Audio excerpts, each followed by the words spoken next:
BX1+. L'invité de Fabrice Grosfilet. Voilà, notre invité ce midi, c'est Philippe Goffin, qui est ministre de la Défense et des Affaires étrangères, en direct de son ministère, donc par vidéoconférence. Bonjour Philippe Goffin, merci d'être avec nous. D'abord, l'appel à l'aide qui est lancé par les régions. Donc on a entendu en région Wallonne l'appel à l'aide à la protection civile et à la défense. À Bruxelles, on aura Alain Marron tout à l'heure en ligne. Il nous dira qu'on a déjà fait appel à l'aide à la défense, notamment pour ce home Archambault sur la commune de Jette. Qu'est-ce que peuvent faire les militaires aujourd'hui dans une maison de repos ? Donc pour le moment, on est au stade de l'interrogation des régions. Effectivement, des demandes ont été exprimées par les régions. C'est la région Wallonne qui a exprimé la première des demandes. Et donc de manière coordonnée pour éviter la dispersion des moyens et des possibilités ou des capacités qui sont les nôtres. La première démarche pour le moment, elle a été faite hier. Nous avons écrit donc aux présidents de régions, des 3 régions du pays, pour les inviter à communiquer les besoins des maisons de repos. À partir de là, ça va passer dans la cellule santé au sein de laquelle se trouvent des militaires. Et puis après, on pourra déterminer ce qui est faisable ou non avec une validation des propositions par le Cairn. Oui, il faut aller vite, Philippe Goffin. C'est un appel au secours dans l'urgence. Ça veut dire qu'on peut rapidement déployer des militaires dans ces maisons de repos ou ça va prendre plusieurs jours ? Non, il ne faut pas confondre l'urgence, la précipitation. L'urgence, elle est là. On veut travailler dans l'ordre et on va aller très vite pour apporter des réponses aux questions et aux demandes qui nous sont formulées. Mais on veut le faire de manière très ordonnée.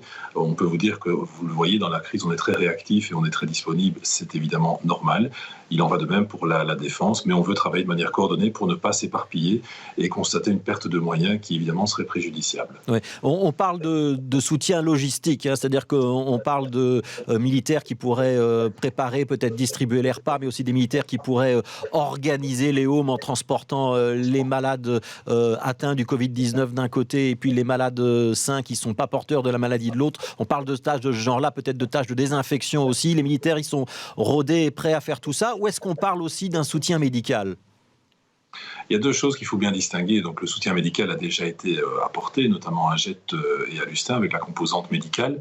On verra la nature des demandes. Je crois que c'est un tout petit peu prématuré pour répondre à cette question. C'est vrai que la défense se tient prête depuis le début de la crise de manière très générale, puisque dans ces missions figure l'aide à la nation. Ce que les personnes ne savent peut-être pas suffisamment, c'est que nous avons ce qu'on appelle nos commandants de province, qui sont en lien direct avec les gouverneurs, et qui sont là aussi pour apporter de l'appui, du soutien à la population de manière très très générale, aux côtés, quand c'est nécessaire, de la protection civile et finalement de tous les services publics pour faire en sorte que la solidarité nationale s'exprime de la manière la plus large possible. Je prends un exemple très concret qui date d'une quinzaine de jours et qui a continué par après. Vous savez que les masques qui sont arrivés à l'aéroport de Liège Airport ont transité à Petit, où la défense notamment a permis la répartition des masques avec retour au sein des provinces et la mise à disposition d'espaces militaires pour la répartition de ces masques. Voilà un exemple concret de collaboration. Il y en a d'autres évidemment, vous le savez. Mais donc, on est présent déjà depuis le début de la crise. On est aussi présent quand on nous demande, parce qu'on a parfois la remarque qui nous est formulée, on voit davantage des militaires dans d'autres pays. On peut dire aussi que pour le moment, le fait qu'on n'ait pas nécessairement à tous les étages et à tous les degrés fait appel à l'armée veut dire que les services pour lesquels les missions sont là, les missions de base, eh bien ces services-là sont remplis. Je prends le cas de la police qui, par exemple, organise le contrôle aux frontières. Eh bien, à ce stade, elle n'a pas fait appel à l'armée parce qu'elle est en capacité d'apporter elle-même la réponse à cette obligation-là. Oui, alors on a parlé des maisons de repos. Est-ce qu'on pourrait imaginer que l'armée rende d'autres services en dehors de ces maisons de repos ? On pense par exemple au transport des marchandises, on pense par exemple à du matériel de désinfection si on décidait de désinfecter les lieux publics, par exemple, ce serait possible ? Vous êtes outillé pour faire ça ? On est outillé pour faire ce genre d'intervention, mais de nouveau, dans l'ordre et dans l'organisation, il faut éviter absolument de ce qu'on appelle partir dans tous les sens. La structure, l'organisation et après la répartition, pour nous, c'est essentiel pour garantir l'efficacité de l'intervention de nos services. Alors, on va quitter votre casquette de ministre de la Défense et on va prendre celle de ministre des Affaires étrangères, si vous voulez bien. On sait qu'il y avait beaucoup de Belges qui, au début de la crise, au début de l'épidémie, quand elle a commencé à se répandre dans le monde, étaient coincés à l'étranger. Il reste combien de personnes encore à l'étranger qu'on devrait essayer de rapatrier, d'après vous ? Ça, c'est un chiffre qui est toujours très difficile à communiquer parce que vous avez des personnes qui s'inscrivent sur la plateforme des Belges à l'étranger, donc c'est Travelers Online, et qui signalent leur présence à l'étranger. Ce n'est pas pour ça qu'elles souhaitent réellement revenir. Des personnes souhaitent simplement parfois être en contact avec les autorités belges, que ce soit ici à Bruxelles ou dans nos ambassades ou consulats. Derrière ça, effectivement, il y a des personnes qui émettent clairement le souhait ou le vœu de revenir.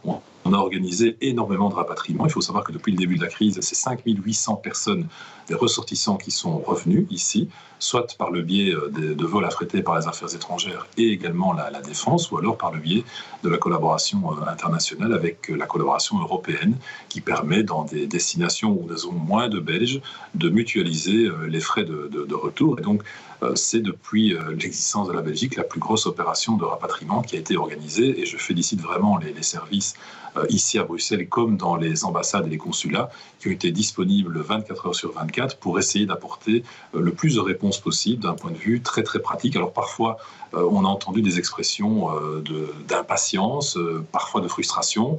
On peut les comprendre, mais il faut aussi comprendre que face à l'afflux de demandes, face à l'afflux de cas particuliers, il est toujours difficile de répondre dans la seconde. Je peux vous dire qu'on a vraiment veillé à apporter le plus de réponses possible parce que, outre la crise à l'étranger, nous avons notre propre crise ici en interne. Oui, il y a eu 4 vols qui sont en tout cas prévus ou organisés cette semaine depuis le Niger, la République démocratique du Congo, la République dominicaine et la Colombie, si je ne me trompe pas. Est-ce qu'il y aura d'autres vols ? Il y aura d'autres vols dans les semaines à venir, ou il n'y en a plus qui sont programmés là maintenant ? Et on ajoute que pour certains ressortissants, il y a aussi une coopération avec des vols organisés par l'État français ou d'autres voisins, par exemple. C'est le message aussi qu'on délivre. Il y a des collaborations avec d'autres pays, c'est une chose. Et autre élément qu'il faut connaître, vous avez des espaces aériens qui ont été fermés, qui parfois se trouvent réouverts, et c'est une bonne nouvelle évidemment. Vous avez des compagnies aériennes qui réorganisent des vols vers certaines destinations qui avaient été fermées. Et donc c'est aussi un élément dont il faut tenir compte, et c'est pour ça que nos postes locaux décentralisés sont en contact avec nos ressortissants pour leur donner ce type d'informations et aussi les aider à faire des plans de vol cohérents pour revenir sur le territoire. On n'abandonne personne. On n'abandonne personne. J'imagine que c'est ça le message. Je voudrais qu'on prenne 2 minutes pour parler d'un cas particulier qui concerne beaucoup de Bruxellois. Philippe Goffin, ce sont les familles belgo-marocaines qui ont donc la double nationalité et qui, par exemple, étaient au moment de carnaval en visite au Maroc et qui se retrouvent coincés là-bas, qu'ils ne peuvent pas rentrer. Je rappelle pour tout le monde, les Marocains considèrent que quand on est belgo-marocain, on est surtout marocain et qu'il n'y a pas de raison qu'on quitte le pays et on n'organise pas donc ce départ. Est-ce que vous avez aujourd'hui des contacts avec les autorités marocaines pour résoudre ce problème et permettre aux Bruxellois qui souhaitent rentrer à Bruxelles d'être rapatriés, ou c'est bloqué ? Il y a des éléments qu'il faut donner en préambule. Premièrement, ça a été la première destination qui a été desservie par la Belgique. Quand on a organisé les rapatriements, 7 vols ont été affrétés par la Belgique, auxquels se sont ajoutés 18 vols de Ryanair dans le nord du Maroc. C'est le premier élément qu'il faut connaître qui est important. Et donc jusqu'au 19 mars, nous avons organisé des rapatriements. La deuxième chose qu'il faut savoir, c'est que nous sommes en contact permanent avec les autorités marocaines pour permettre le retour des binationaux. Alors je lis parfois qu'il y a de l'incompréhension, de la frustration. J'ai même lu que certains entretenaient l'idée qu'on considérait les belgo-marocains comme des Belges de seconde zone. Il faut être clair par rapport ici. Nous souhaitons le retour de nos binationaux ici sur le territoire belge. Et très clairement pour le moment, c'est l'autorité marocaine qui refuse. Je pense que ça ne sert à rien de faire de grandes histoires, de grandes théories. Nous demandons ce retour, nous faisons tout pour l'obtenir. Nous ne sommes pas le seul pays qui, malheureusement, pour le moment, est frappé par cette décision souveraine du Maroc. Mais je veux être très clair par rapport à ce message qui, pour le moment, est diffusé de manière très désagréable. Ce n'est pas la Belgique qui a la main, ce n'est pas la Belgique qui a la possibilité de forcer la main à l'autorité marocaine qui agit dans le cadre de la souveraineté qui est la sienne. Mais très clairement, nous souhaitons le retour de nos binationaux. Ça veut dire que vous l'avez dit à l'ambassadeur du Maroc à Bruxelles ?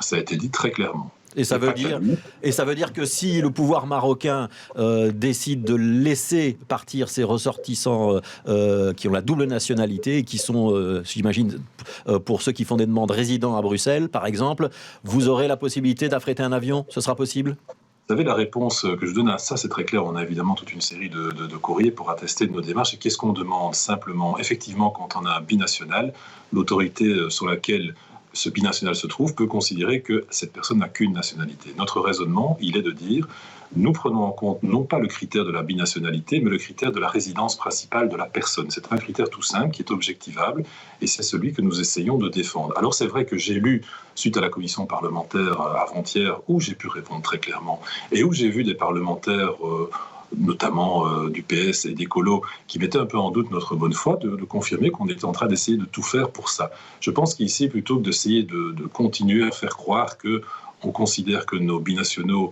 sont de seconde zone, ce serait beaucoup plus positif de mettre en avant réellement l'action de l'État belge. Nous veillons et nous faisons tout pour que nos binationaux reviennent, tout comme d'ailleurs nous le faisons au Burundi, puisque nous avons 2 situations de cette nature, au Maroc et au Burundi. Ailleurs, ça n'a posé aucun problème. Et donc répondez très clairement à ma question, Philippe Goffin, si le pouvoir marocain les laisse sortir, il y aura un avion pour les ramener. Bien sûr. Merci beaucoup, Philippe Goffin.